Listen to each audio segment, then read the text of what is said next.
I don't know about you, but I miss Michael Cohen. And I understand that because of the criminal trial in Manhattan, that Michael Cohen is not speaking out on the MeidasTouch network or anywhere else until the criminal trial is complete. He's not required to do that. It's something that he's decided to do on his own. He's not subject to the gag order. He's a subpoenaed witness, right? He's not a criminal defendant. He is someone who's been cooperative, who showed up where he has to show up, who conducted himself professionally. And now he's had to put on pause his ability to talk with you and to communicate with you. But he'll be back soon. I expect that there will be a trial verdict in this upcoming week. Think about that. There'll be a verdict this week. But in the meantime, you got me. And you got this episode that I wanted to play for you, where Michael Cohen interviewed Tara Setmayer of the Lincoln Project. I picked this episode that I want to show you right now because I think it's very, very important. I really liked this interview. I thought it was one of my favorite interviews on Mea Culpa. But I want you to judge it for yourself. Tell me what you think. I picked this. I selected this.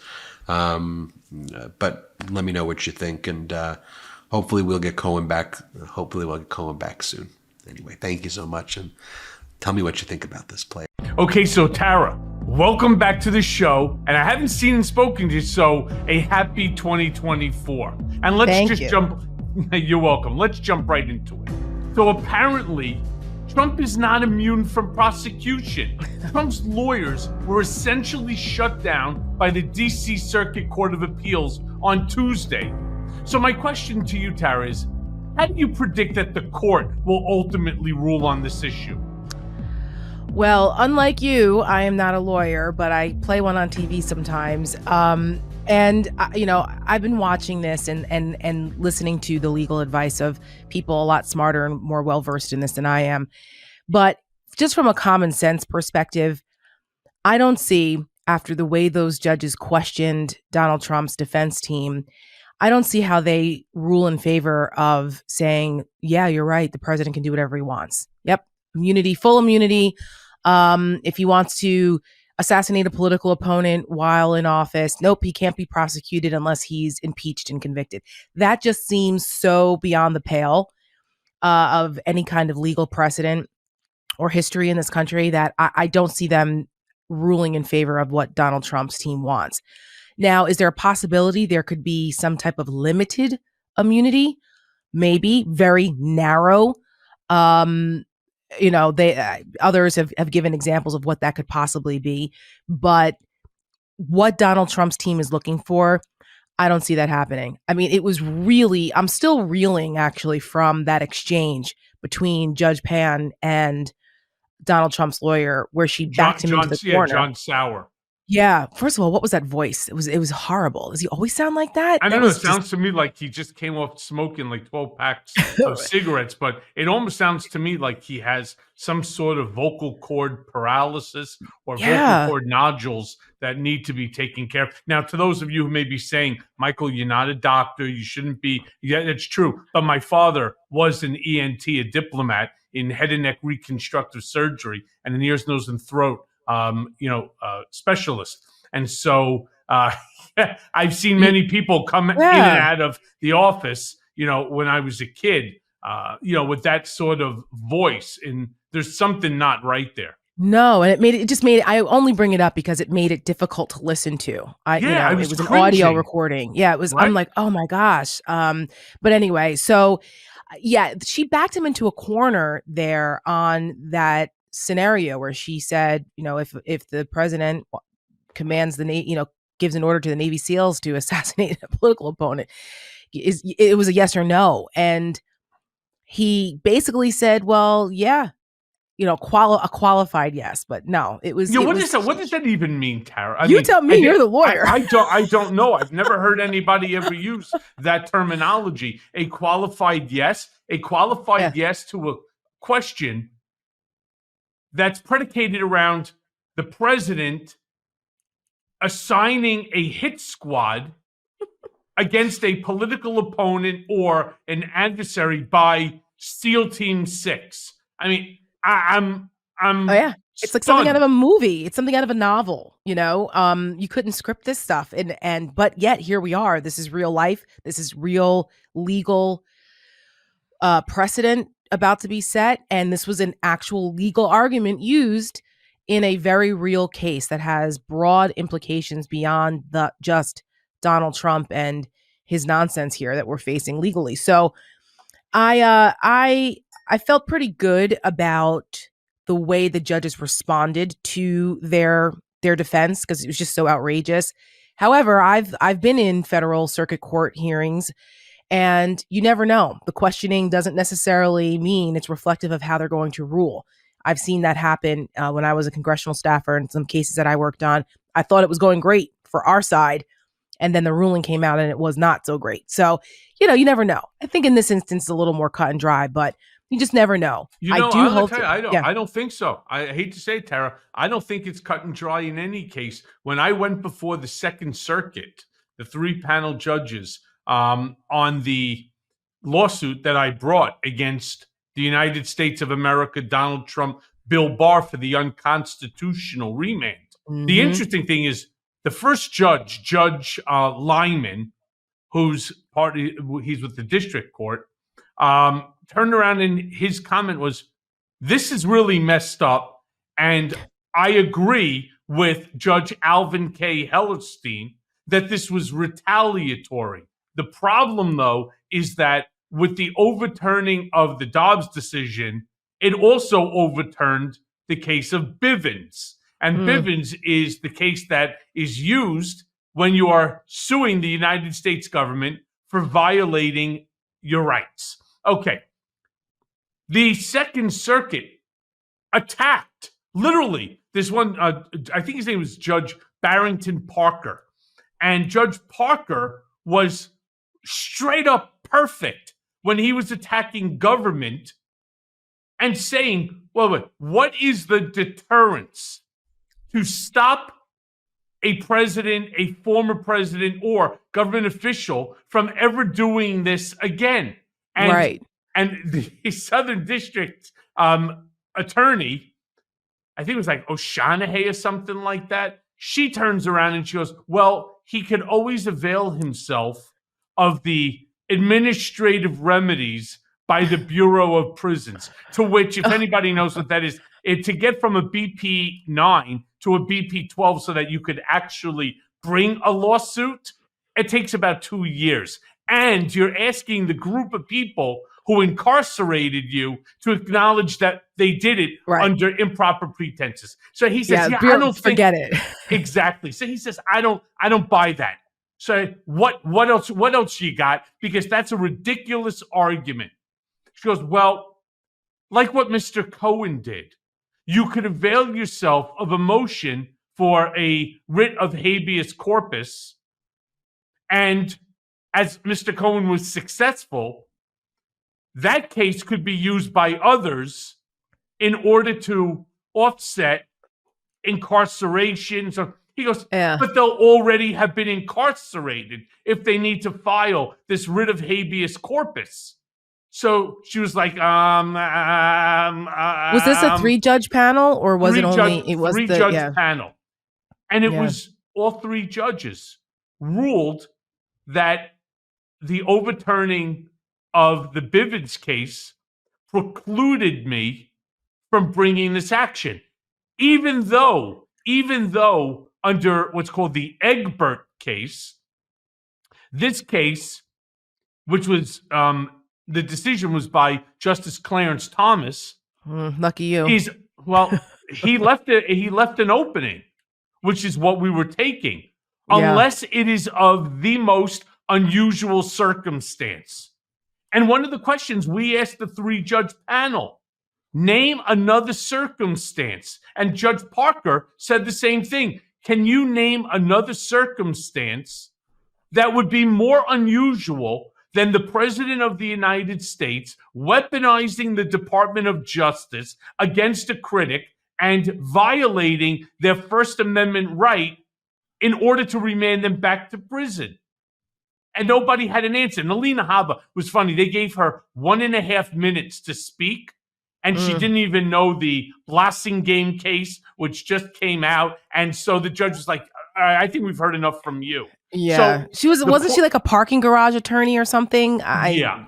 So, yeah. I mean, she's no rocket scientist. No. However, the reason I bring this all up for my listeners is that you understand that the comments that were just made by John Sauer, attorney for Donald, at this hearing, it validates what I've been screaming from the rooftop for 2 years now, which is that if Trump re-enters the White House, becomes the 47th president, that there will be no one who is safe. Not That's you, true. Tara, not me, not members of the Supreme Court, not district court judges that ruled against him, not Congress members like Moskowitz or Raskin or any of the other members that aren't kissing his ass like Jim Jordan or Marjorie Toilet Green.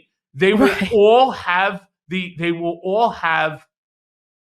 a possibility that SEAL Team 6 knocks down their door and arrests them because that's what the president told them to do.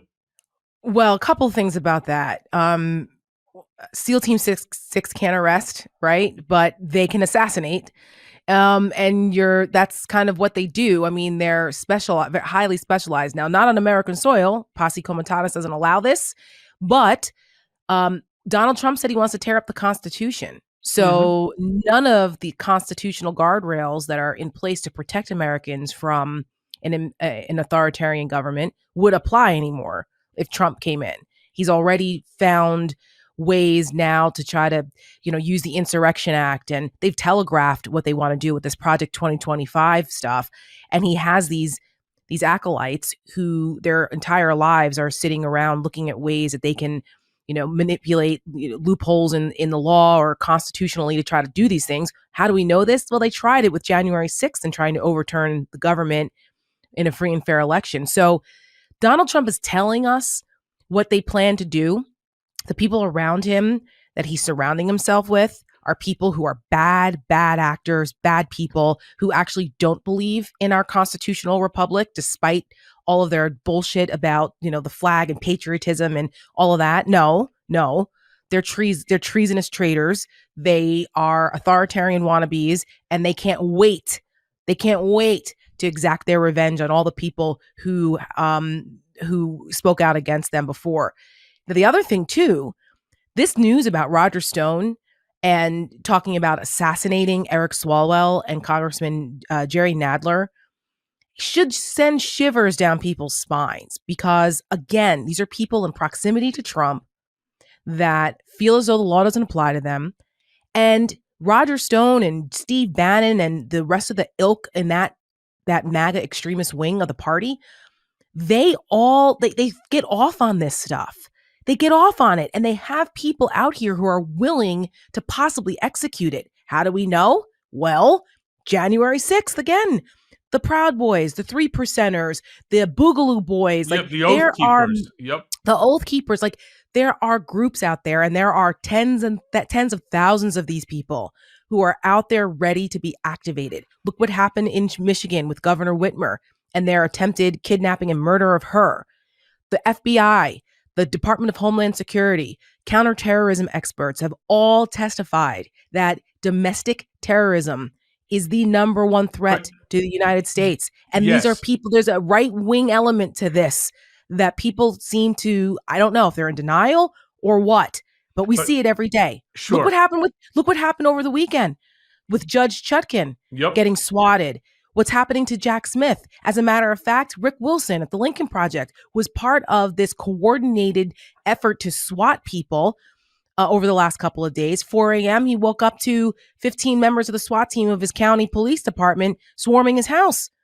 These are intimidation tactics that domestic terrorists are using, that are MAGA extremists, that Donald Trump is sitting back and enjoying what he's watching because he believes these are people who will be his executioners when time comes, if he ever gets back into power. Yes, but Tara, let me say this. Donald has a much bigger plan here than these rogue paramilitary guys that wannabes. Right. What they do is they buy all the gear from Dick's Sporting Good. Yeah, right. They go out, they grab their beer, right? They go out with the cooler and a bunch of the AR-15 rifles into these, pre-made locations, someone's backyard. Yeah. Right. And they start running drills, rolling in the dirt, doing somersaults. Cosplaying. Right. Yeah, exactly. That's not who Donald Trump wants. Donald Trump's intent, and you nailed it when you said Donald's own words. Don't listen to Michael Cohen. Don't listen to Tara Setmayer. If you want to know who Donald Trump is, listen to him. Listen to what he's telling you that he is going to do, who he is, and so on.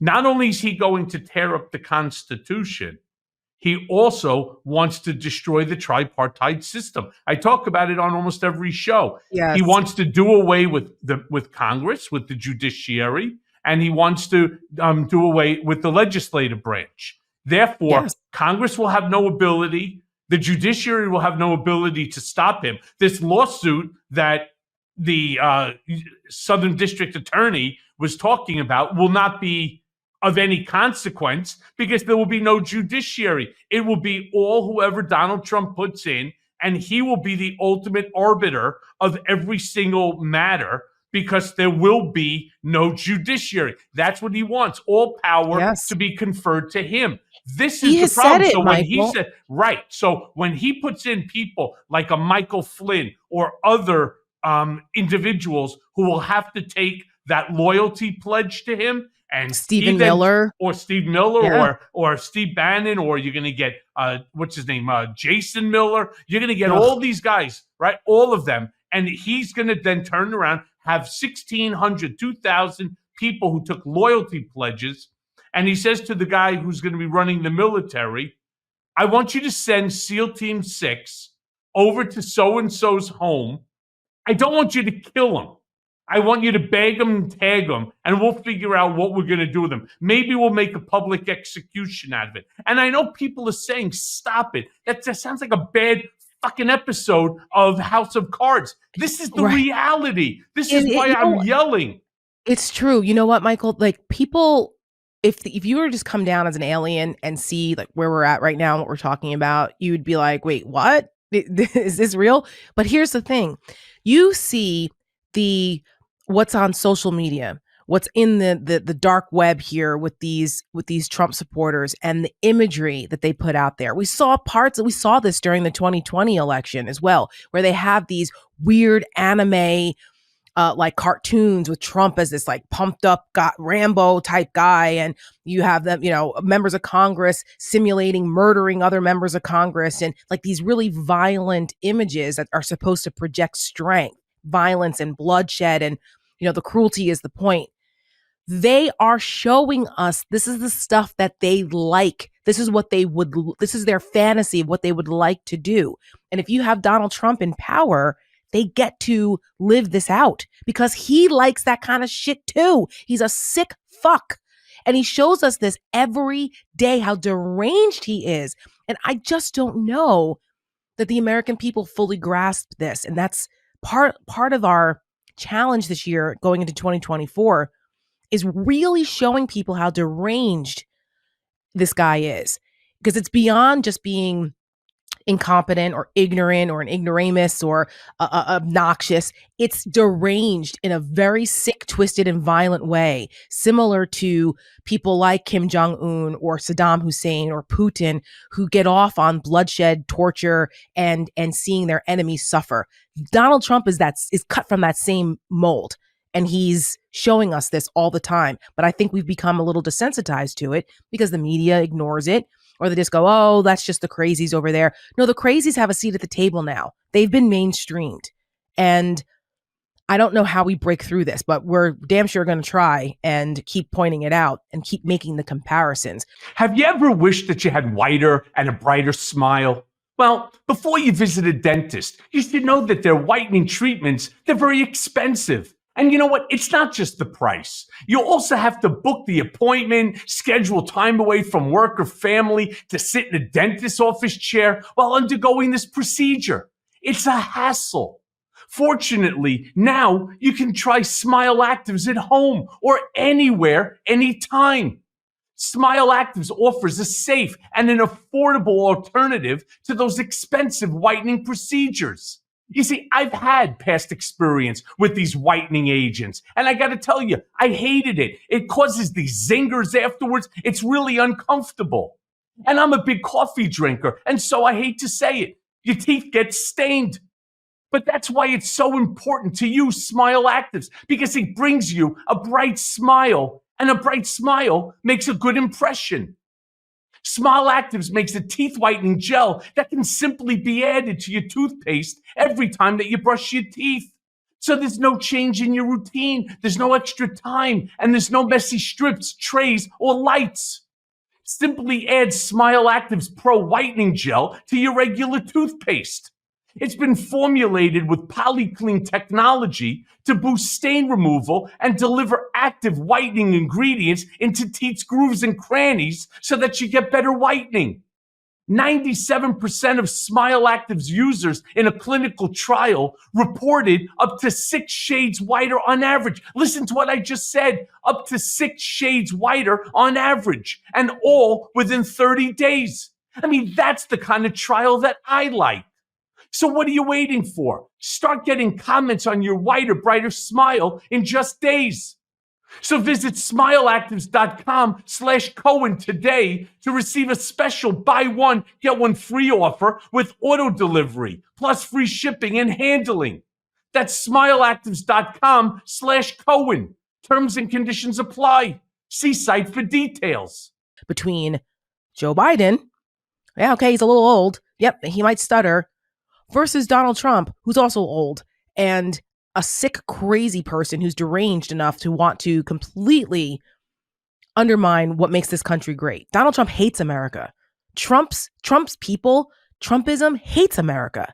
That's what frustrates me so much about this, that they claim that they're the patriots. Right? No, they're not. Every one of them has on their social media platform that they're all part, either they're veterans or, that there's somehow Second Amendment. Let me ask you this question. Why, in your opinion, has Elise Stefanik, and I had an opportunity to meet her, why has she gone so far to the right? I mean, going so far as to calling the J6 rioters who've been jailed hostages. They are not hostages. And the use of that term when we're watching what's going on in Israel with Hamas and the holding of hostages, right? Mm-hmm. They are not, under any definition, hostages. Because I think you've said, and I quote, "He sold every ounce of her soul." My question to you, Tara, for what? For power and relevance. I've said this before, and I mean, I can't understand that because I don't have the type of personality where I'd be willing to sell everything out just to get affirmation or adulation or to feel relevant. I don't know. Maybe her dad didn't hug her enough when she was a kid. Maybe she didn't get enough credit when she did something well. Maybe she was the ugly duckling and people made fun of her. So now this is her way of coming out and saying, like, see, I'm better than you. I can do it. Who knows? I mean, there's all kinds of psychological reasons that drive people to do what they do.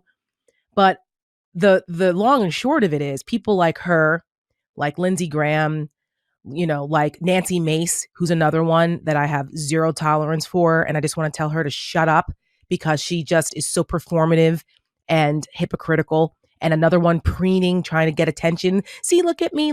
I want attention. I was a backbencher. Now I'm not. And I'm going to, I'm trying to be the new Miss MAGA of Congress. Like Elise Stefanik, Nancy Mace, Lauren Boebert, like all these people, Marjorie Taylor Greene, they all have different motivations for it, what drives them. But the bottom line is the common denominator is power and relevance. Same thing with Kellyanne Conway. We talked about this the last time I was on.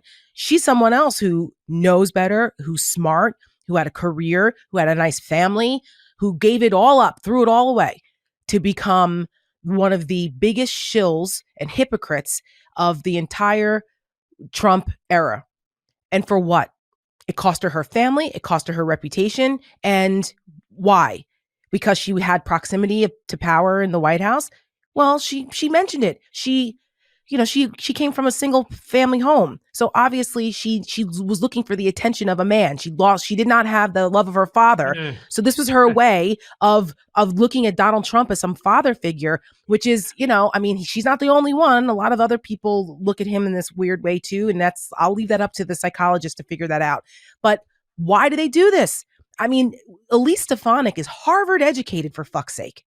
She's not a dummy. But she made a calculated decision to go this route. When she first came into Congress, she was the youngest member of Congress, a female member of Congress, a Republican, and there was all this promise for her. She was a moderate. She was going to help bridge the divides, and she was part of that new crop of moderate Republicans. And now she's like Ava Braun level. I called her Baghdad Bob in heels. What are you doing? You're going on national media saying with a straight face that January 6th convicted felons, domestic terrorists who attacked the building she was in, where she was cowering in a corner, scared for her life on that day, calling those people hostages. It is outrageous. And then to turn it around and make it seem and say it with such authority as if we're all the assholes for questioning her. It's outrageous, but we have to push back on it. You have to push back. I wish Kristen Welker had pushed back more on her. I like Kristen. I think she's an excellent journalist. I don't know that she's suited out for the anchor chair for that show necessarily, but they've got to push back on it. If a Mehdi Hassan or a stronger interviewer was interviewing Elise Stefanik, who she would never have the courage to go in front of because she knows they wouldn't let her get away with it, but they would have fact-checked her on the spot and nailed her on that. Well, I'm sorry. You are a big supporter of Israel. So you're telling me that the January 6th prisoners are equivalent to the hostages in that were taken by Hamas? They were brutally taken against their will and tortured. It's a shame. She did a great job when she was speaking with the MIT, University of Pennsylvania, and Harvard, presidents, and put them on the spot on that issue. She was right on. But you're right to call them hostages. What an affront! It is an affront. And not only to them, by the way, not only an affront to people who are actual hostages around the world and people who have been taken hostage, but what an affront to law enforcement. I mean, all those law enforcement officers who were there defending the Capitol, putting their lives on the line to defend ungrateful motherfuckers like her, to turn around and disrespect their service and their sacrifice to protect them by claiming that those people who are now paying the price for breaking the law are hostages. I mean, most people who follow me know I come from a law enforcement family. My grandfather was a police officer for 40 years, captain of my hometown police department. My husband is a federal law enforcement agent, 23 years. How dare she? And I don't understand why people in the law enforcement community aren't protesting in her home office or her office in Congress, telling her to apologize to them for making those comments. How dare she? How dare any of them allowing that? Many of them are the same people that seem to be backing Trump, who was actually the guy who told everybody to storm the Capitol. I'll meet you there. And instead, they are out there, again, I can't figure out what the reason for backing Trump is. To me, again, it's baffling, and I'll never understand it. So me either. So let me ask you this then, because Senate Minority Leader Mitch McConnell was once this all-powerful member, but now, when asked about Trump, he responds, and I'm going to quote, "I choose not to get involved and comment about any of the people running for the Republican nomination." Seriously, since when? Since when does Mitch McConnell not have something to say? Well, Mitch McConnell, his best days are behind him. That's obvious. And there was a time, you're right, where Mitch McConnell was one of the most powerful people in Washington. He ran the Senate with a very tight ship. He was very good at Senate brinkmanship and understood the rules and knew how to get things done. Mitch McConnell has been emasculated by Trump, the Trump era politics of the GOP, like many others. I mean, I don't think he's seen his balls in 20 years at this point, but at least not in the last 7 since Trump has been around. He is incapable of taking a stand and pushing back. And I think it has to do with a few things. I think because he's past his prime, he just doesn't have the energy. He's just trying to sail into the sunset and retire eventually. He doesn't want to deal with the death threats and the questions and the bombardment by Trump crazies, that people who speak out against Trump. That's what we get. It's par for the course at this point. Not everybody is willing to do that. And he's a coward, like many of the rest of them.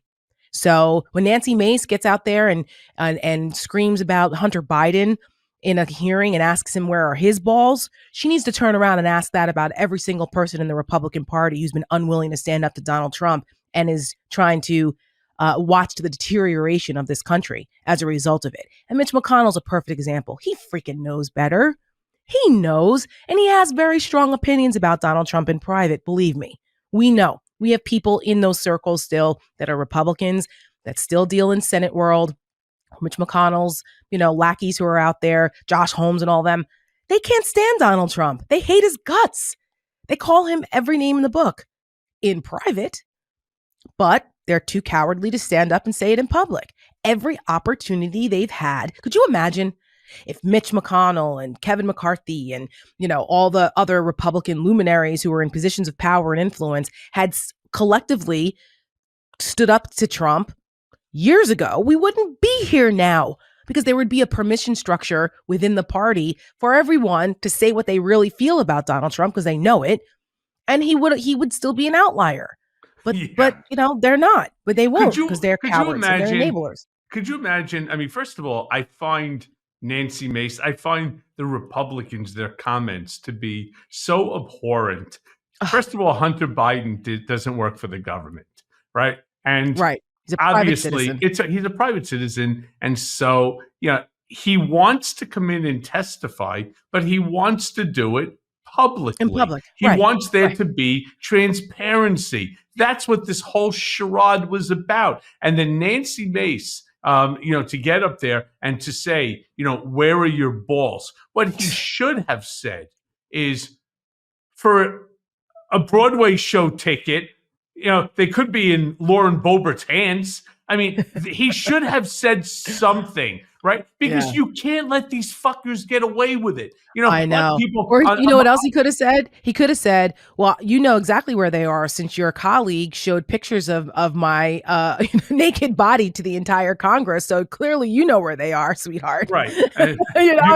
You've seen them. There's so many You've things. seen them up, right, close and personal. But which is also a disgusting display, by the way. It's trash. And on top of that, look, Hunter's been very vocal about his drug addiction. And so to make fun of somebody who's overcoming a drug addiction, because every single one of us knows somebody who has died of drug addiction, drug overdose. I lost two of my closest friends, my oldest friends in the world, to overdose. This isn't a joke. You don't make fun of somebody who's working hard. What about the pain that Joe Biden has gone through in his life, with the loss of his wife and his child and so on, and and then his second one over with cancer, and then he has he has another child, and this one has a drug addiction, and managed to hold the family still together while still remaining in Congress, and at the same time then become vice president, and then on top of that becoming president and accomplishing the things that he's doing. So I think that standing by his son as a loving father. I have said this many times before, that the way Joe Biden has handled Hunter Biden's addiction struggles is, from at least publicly, from what we know, and from people I know who know the Bidens, privately, they love their son, and it has broken their hearts that he has gone through this. And they've done everything they can to be there for him, to let him know that they love him unconditionally. And Joe Biden is I know that there are probably a lot of addicted individuals out here struggling that wish they had a mom and dad like like Joe Biden and Jill Biden, to love them through it, you know? And it's like to watch Republicans just cast that aside and try to excoriate Joe Biden for being a loving father is just, it's so despicable. It's heartless. And again, it goes back to cruelty. There's just no decency in this party anymore. There's none. No. There's none. You go from the party of, you know, the Bushes, where George W. Bush would never walk into the Oval Office without a suit jacket and tie on. Or as Rick Wilson tells a story about how Dick Cheney fired someone because they were rude to another staffer. Like, probably people are like, Dick Cheney, but yeah, I mean, they didn't tolerate indecency. You know, that smallest things like that. To this now, to this, the moral decay is really quite remarkable, and I'm sure there'll be volumes written about it. But it's almost like Gladiator, you know, it's like Roman times, where these people, like, they, you know, pile into the Colosseum to watch people getting torn apart by animals and cheer it on, even though they know it's cruel and depraved. That's what kind Trump of like wants. What we're in. That's right. That's the political environment we're in now that Republicans thrive off of. Something very sick about that. It is. And the thing that I have a lot of concerns about are the Democrats, who now say that they will not vote for President Biden because he supports Israel's right to defend themselves. And this is extremely alarming to me, right? Because I've actually heard people say that. You know, I am taken back by these individuals, and I try to explain to them, what's your alternative? Donald Trump? You really think that Donald Trump is going to support Israel's right to defend itself? In fact, Trump is clearly in bed with Mohammed bin Salman. He's clearly would be in bed on any given day with Xi Jinping, with Orban, or whoever has the most money.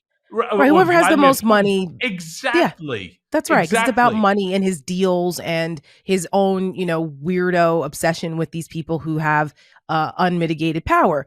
And this whole idea that Donald Trump is some champion of Israel because he moved the embassy that was part of the calculus here. The people around him who are smarter than him knew, you do this, you've got the Christian vote locked in. You have, you know, the evangelicals and the Republicans who are all pro-Israel. They'll always go back to that as something that you did. So just do it. Donald Trump doesn't give a fuck about where the embassy is or what the implications are or what the dynamics are in the Middle East. He has, please. Tara, so, can I interrupt you for 1 second? Yeah. Because I was actually there at the White House during a Hanukkah party at the White House, standing right next to Sheldon Adelson and his wife. And I have nothing bad to say about them at all, other than the fact that the deal had nothing to do with keeping the evangelicals and so on. It was a cash offer deal. Sheldon Adelson was going to pay to move the embassy from Tel Aviv to Jerusalem because that's what he wanted to happen. And he offered to pay for the whole thing. And so all you got to do is, like Trump, it's like a donkey with a carrot. Instead, it's Donald with with a dollar bill in front of his nose that he can't reach, and he'll run in circles for it. That's outrageous. What happened. This had nothing to do with helping and unsurprising. Israel. It had nothing to do. It was a cash deal. Yeah, well, I'm sure his political advisors also said this is a smart thing to do. The people who recognize that the long game here on that, it was a smart thing to do, on top of whatever cash incentive Trump might have had to do it. But it's, you know, it's so infuriating because I was on MSNBC the other day and this issue came up, and I was on Joy Reid's show, and I don't agree with her position on what's happening with Israel and Hamas and Gaza. And, you know, we come from different points of view on that. But Biden was at Mother Emanuel in South Carolina. He gave a great speech there, and he was interrupted by these protesters and pro-Palestinian protesters. And they were shouted down by congregants in the church. And a woman yelled out, you know, Joe Biden is a good man. He's a good man. And we want him 4 more years. And President Biden handled it with grace. He handled it. He didn't say to people, knock the hell out of those people. He didn't say throw them out. He didn't call them names. He handled it with grace and dignity because he is a good and decent man. And it's a complicated freaking issue. And I warned Democrats, and in this instance, it was Black Democrats, but any Democrats that think that by staying home or voting third party is somehow going to teach Joe Biden a lesson, or it's somehow going to change policy. No, it isn't. You throwing a political temper tantrum over not getting 100% of what you want on one specific issue is not going to advance the cause at all. Not for you, not for the rest of the country, not for anyone who believes in a free and fair America, because Donald Trump is the alternative. So you want to sit home, throw your little temper tantrum, and you think you're going to punish Joe Biden. No, you're going to punish yourselves and the rest of the country, because it will allow Donald Trump to win again, who wants to have a Muslim ban, who thinks that immigrants are vermin, who wants to tear up the Constitution, who wants to be a dictator and has fantasies of that, who wants to have, sleepovers with Kim Jong-un and Putin and, all the other dictators of the world and have their own little dictator parties. Like, he wants to take rights away. He doesn't care about people of color. He doesn't care about equality. He doesn't care about America becoming a more perfect union. Donald Trump is a clear and present danger to our way of life. Yeah. And so you're going to sit home because Joe Biden doesn't fully agree with you on an issue that is 5,000 miles away? Really? Or because you didn't get your student loan forgiven? Or because you don't stop being so damn selfish? The student loan forgiveness wasn't because of Biden. It was because no, I know, but they don't. I know, but they Right. don't associate that. You know what I mean? Right. Or because inflation, went up a couple points as a result of COVID and Trump and all of that. But people they have short attention spans. And unfortunately, the president gets the blame. So that's what you're going to do. People need to wake up and look at the bigger picture and stop this shit, because it really is the future of America or Donald Trump's America. Because I sure as hell don't want to live in Donald Trump's America. I certainly won't. But let me ask you this, Tara. You hear certain pundits saying that President Biden has lost the black vote. First of all, do you think that that's true? And if so, why? Because I was just in Florida, and I tell you, I was a little nervous. I was in Palm Beach, right? I went to go visit. I went to go visit my parents, who live in that area, and I was concerned. No. To the contrary, I went with my folks over to Costco and pick up some water and some stuff. And there were a whole slew of people.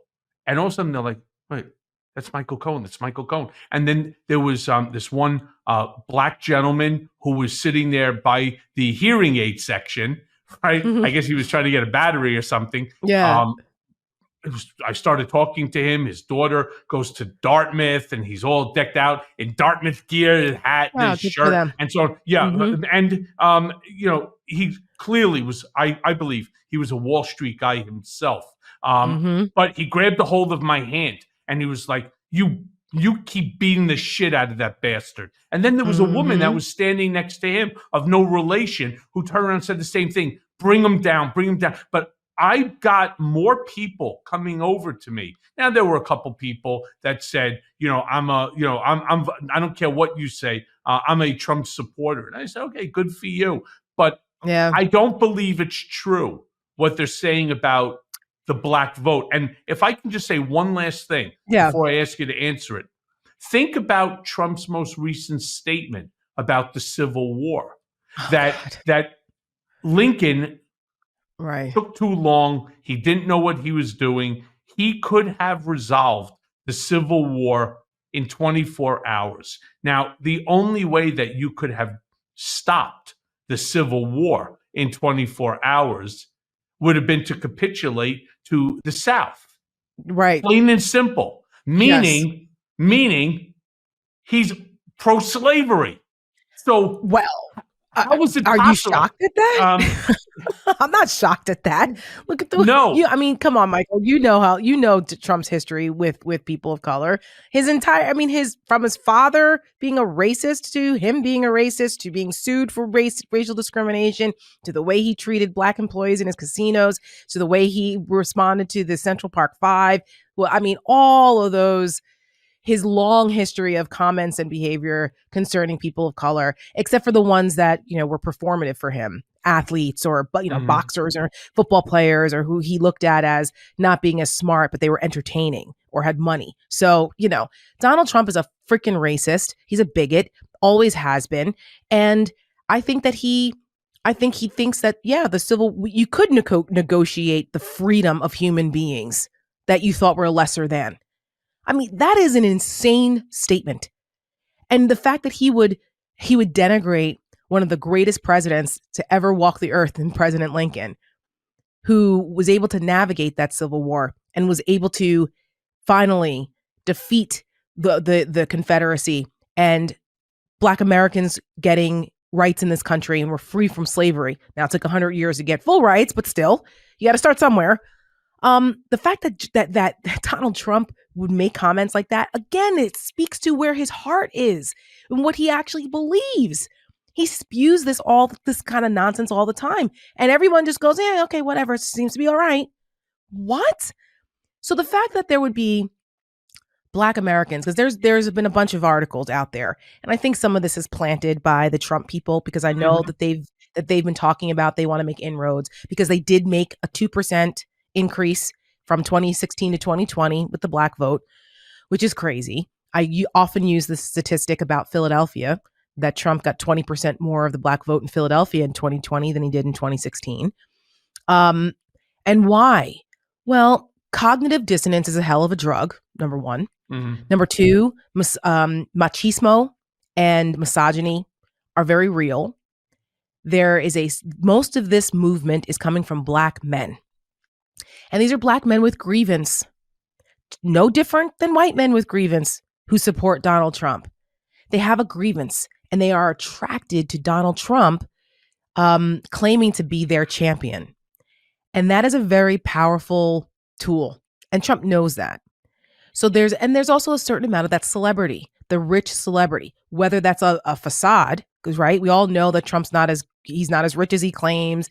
A lot of it's a facade. He's a terrible businessman, but it doesn't matter. He spent decades building that facade up, and people, who don't pay attention all the time or who are uninterested in, critical thinking, on the surface, they're like, that Donald Trump is cool, and yeah, he's a tough guy, and he's going to take care of me, and this is problematic because the Democratic Party has taken the Black vote for granted in a lot of areas, and the election is going to be really, really close again. And they cannot take that Democratic coalition for granted. 1 or 2 percentage points can make the difference here. So I think there is a red flag. The alarms are going off for Democrats that they cannot take this for granted. Biden has lost some of the Black vote, younger Black voters. The older Black voters who also are higher propensity voters too, they actually do vote. Younger Black voters don't vote at the same rate, but still, we need everybody to do that, to get out there and vote. He has lost some of that demographic right now for a couple of reasons. One, again, we're back to the Israeli-Hamas-Palestinian issue. There is this certain, it's complicated, but there is a certain, the Black community feels a certain relationship to the Palestinians. And so oftentimes they are more pro-Palestinian than they are Israel. That has an impact. I think that's impacting this polling right now concerning Biden and younger Black voters. Also, economics. There's people feel as though they were more economically stable under Trump. And this is no different than what's happening in some, white communities too. But for Blacks, they were like, wait, hold on. They got the COVID money. Their small businesses were funded. Gas prices were lower. And they're like, well, we were better off economically under that guy. And it's like, yeah, but you don't understand what it costs, and B, what contributed to that. COVID screwed everything up. But so there's certain things that the people they don't remember the bad stuff about Trump that impacts them directly. But he says it, Tara, every single day. So if you're a black male, feeling it are two different things, though. Understood. You know what? You know what I mean? People, it's how people feel.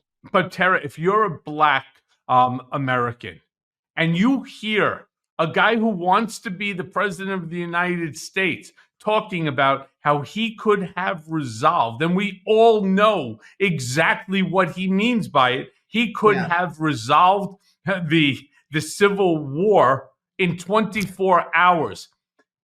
He doesn't think much of you, and yet you're still going to support him. If you are a female, after his acceptance of his own self-laudatory congratulation that he single-handedly upended a 50-year stare decisis decision of Roe versus Wade, and you are a female, and you are holding up a sign that says vote Trump, you, young lady, are a fucking idiot. You, Mr. or Mrs. Black American who is voting for Donald Trump, who would truly make the statement that I have no problem with black people, everyone should own them. That's a Donald Trump statement. Then you, Mr. or Mrs. Black American, are a fucking idiot. The Hispanic You're voting community, against your own self-interest. You are. Right. You're voting against your own self-interest. And you know, as a minority Republican for many years, I used to have to battle with people who couldn't understand how I would be a Republican based off of some of the racist history of Republicans. And I would say that, you know, that wasn't everyone. You know, the principles of conservatism or something that I believed in that I thought had better policy solutions. Just because the messengers were fallible didn't mean that there was no merit to conservatism. I used to have to battle my Democratic friends over that. But now it's not the same. The dynamic is not the same. We're not talking about policies. We're talking about basic decency and the viewpoint that Black Americans could have been negotiated in slavery, less than human, like owning people, like chattel, and how chattel. That's right, chattel. Like this is, and Donald Trump is, we're relitigating this in 2024. This is actually a conversation. No, this is not about policy. This is not a difference between whether there should be public-private partnerships in welfare, or how many, you know, tax credits you should get for small businesses or minority diversity projects. Okay. No. We're talking about fundamental human rights here. Absolutely. That's a huge difference. And so, you know, I like I said, cognitive dissonance is a hell of a drug. There are always those people that will be sympathizers to for people that hate them. And we saw it in. Yep. That's correct. You know, there's always going to be those. But Black women are still very, very supportive of, solidly supportive of Joe Biden. Older Black Americans are solidly supportive of Joe Biden. He still has a 9-1, 8-1 advantage over Trump when it comes to Black Americans. But if they stay home versus, you know, I don't think they're going to go and vote for Trump necessarily. I mean, you're going to have some, but the ones that feel that they're going to stay home because they're like, oh, it doesn't matter, or they're the same. And those are the people that really need to take a strong, hard look at, you know, what the implications of that will be. So Tara, look, we know that President Biden has been trying to fix the issues with immigration and the border, literally. And this is something a lot of people don't know, since day one in office. Yeah. Now, I want to just, from a historical perspective, talk about the fact that the border immigration has been an issue now for over 5-6 decades. All right. This didn't happen because Joe Biden came into office. The difference, though, Republicans have somehow managed to blame the entire border crisis on Joe Biden. So my question to you, Tara, how do Democrats turn this narrative around? First of all, it sounds like it should be easy because it's fundamentally flawed. It is a lie. It is inaccurate. But nevertheless, Republicans have seized the message, and we need to figure out how to turn that message around. How do you do it? Well, there's blame to go around here for everybody. When I worked in Capitol Hill for 7 years, immigration was part of my portfolio. So I'm very intimately familiar with the problems, with the political expediency of not wanting to fix those problems. And Republicans recognized that the power of the fear factor concerning immigration was a very powerful motivator for their constituents. So any opportunity for people who were negotiating in good faith on both sides to try to get an immigration deal on whether it was guest worker programs or E-Verify or the Secure the Fence Act or some type of comprehensive immigration reform with visas, with stronger border security, hiring more border agents or whatever. Republicans would ultimately blow it up because it was to their political advantage to keep the issue out there. Every single time Republicans would get into a rut or they were desperate to change the subject because Donald Trump was doing something insane or whatever, or Democrats were doing good things, all of a sudden there's a caravan. There's Fox News and everyone going down to the border, showing pictures of the border chaos or, the border issue would come up and immigrants would be were demonized. Now, is the border system broken? Yes. Do we have a problem at the border? Absolutely. Could more have been done by the Biden administration when they got into office to fix this? Yes. And they should have been more aggressive earlier on. There's a reason they recognized that this was going to be a problem. Which is why they tried to push Title 42 as long as they could, which is what kept, it was the health emergency that kept a lot of the illegal immigrants out and in Mexico because of a health emergency. But eventually, once the COVID health emergency was lifted, there was no legal basis anymore for the Biden administration to keep that in place because it worked. But the remain in Mexico issues and trying to fix the asylum system, because yes, a lot of them are taking advantage of the asylum system. It's broken. Catch and release is a problem. Our border agents are overwhelmed. We don't have the capacity, but we shouldn't be separating families and putting kids in cages. There are ways around having to do this in a way that is either really cruel and inhuman or just kind of like kicking the can down the road. So what do we do? Well, there are points that the Republicans are making about things that can be done down at the border that are valid. And Democrats need to finally understand that there's going to have to be some tough decisions made here. Enough is enough is enough. The average American looks at what's happening at the border and they say they could have a heart for immigrants. You don't have to be a xenophobe to be like, because you want to see order at the border.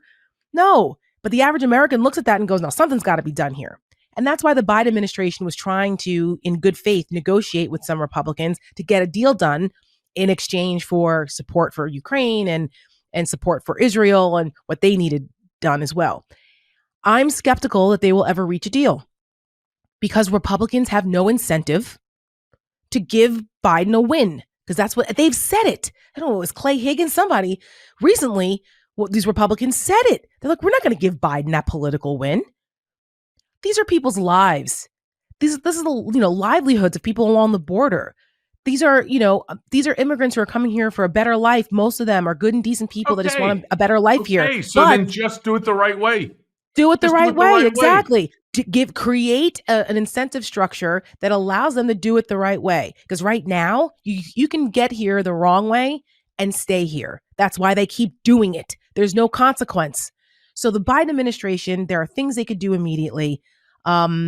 Negotiating a remain in Mexico, fixing the asylum system, stopping this catch and release nonsense. And, and it's a little tough. And the immigration advocates on the Democratic side don't like it, but they're going to have to get over it because this is a problem for the Biden administration. And they've got to show that they recognize this and that the American people want something done. So we'll see what they can do. Sure. So then let me ask you, what do you see as a former Republican? What do you see as the future of the Republican Party, especially assuming that Trump ends up winning the nomination? I'm completely blown away that he will most probably get the nomination. He will. Come on, there's no most probably unless he has a heart attack, right? Unless he has exactly. a heart attack, or he ends up in prison, which I'm still not sure won't win him the nomination. I know, but that's not going to happen before the election.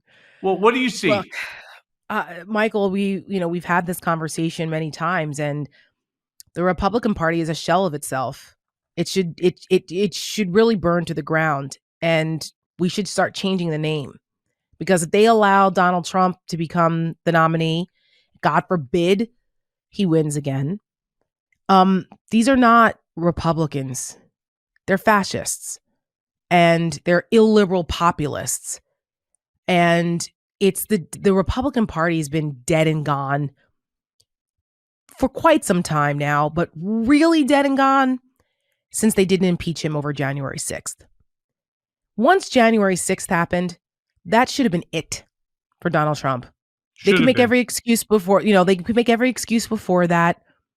Policies, tax cuts, whatever the fuck. January 6th was a direct attack on our Constitution and our peaceful transfer of power, which used to be something that was Republican orthodoxy. It was something that Republicans in their pocket constitutions and their constitutional sanctimony, these were supposed to be unmovable principles. And they demonstrated that nothing is sacred. They believe in nothing. They're nihilists. So what's the future of the party?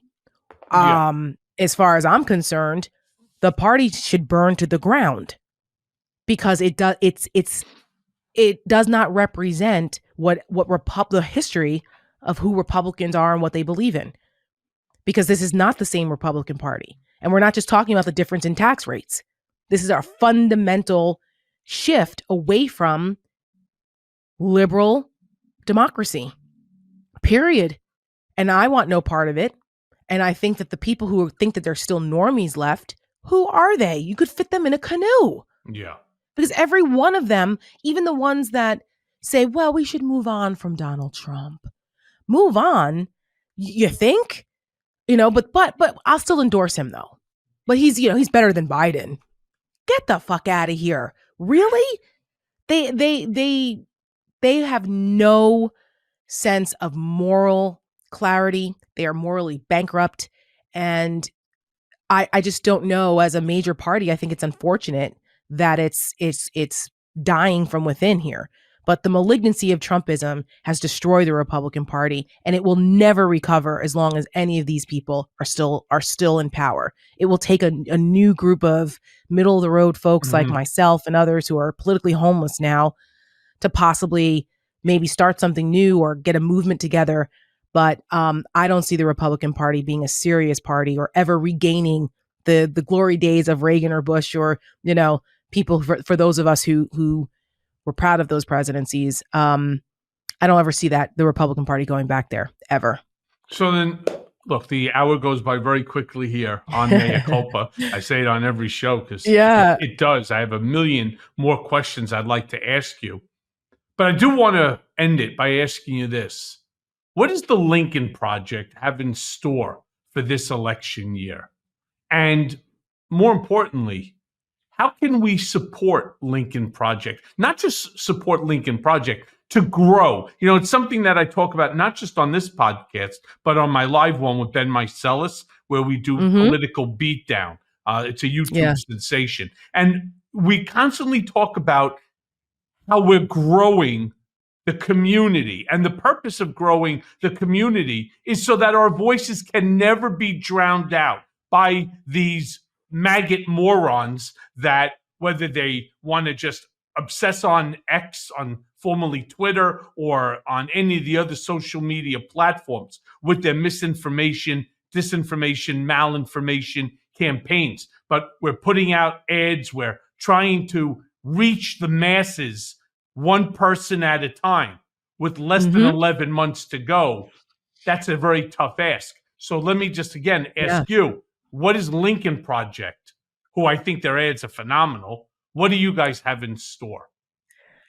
Yeah, we appreciate that this pro-democracy movement has gained traction and gained more and more people recognizing that this is the fundamental issue going into 2024. So it's great to have so many allies now. All these organizations didn't exist when Lincoln Project first started out in 2020. And so it's really cool to see how this whole movement has grown. And I think what you're going to see from us is, we have a very specific set of skills and what we're good at. when it comes to messaging. And with our ads being targeted in the 6 states that will determine the next election, we will have, the same pointed messaging, the same hard-hitting ads and imagery. You've got Rick and I on the breakdown on our Lincoln Project YouTube show that we do on Thursdays, similar to what you guys are doing, where we break down what's happening. We put the truth out there and we arm and educate people, because there are more of us than there are of them. I say this all the time, but people have to feel activated and motivated and amplify these messages. Amplification is important. Retweet our stuff, repost our stuff. If you feel so inclined to dedicate, to donate money to help us expand and grow, please do that too. We would love it. But that's what it's going to take. It takes amplification. It takes activation. It takes engagement and getting people inspired to go out there and either, volunteer for campaigns, speak to your neighbors, make sure you get people out there to vote. Like, it's going to take a collective effort from all of us. And so you're going to see a heavy presence by Lincoln Project with all of our ads and with our messaging and getting that out there and partnering with other organizations to amplify the message, because it's going to take all of us to do it. Well, I'm in. Anything that you're involved with, Tara, that I'm in. By the way, your friend with his indictments, those indictments, it was a big hit. It was a big hit in the Palm Beach area. I love it. I'll send a message to Blue and let him know. Please, so a friend of the Lincoln Project, he started these mints, like literal mints. They're called indictments, and he has different flavors, and it's very clever. So guys, Google them and check them out. It was a big hit in Palm Beach, just to let I you love know. it. But Tara, love it. Love you. Thank you so much for joining me again, for helping me to spread the word, or me helping you guys to spread the word. Likewise, my friend. Truly appreciate you. Likewise, my friend. We got to get you on the breakdown. Anytime. I'm there. I'll see you soon.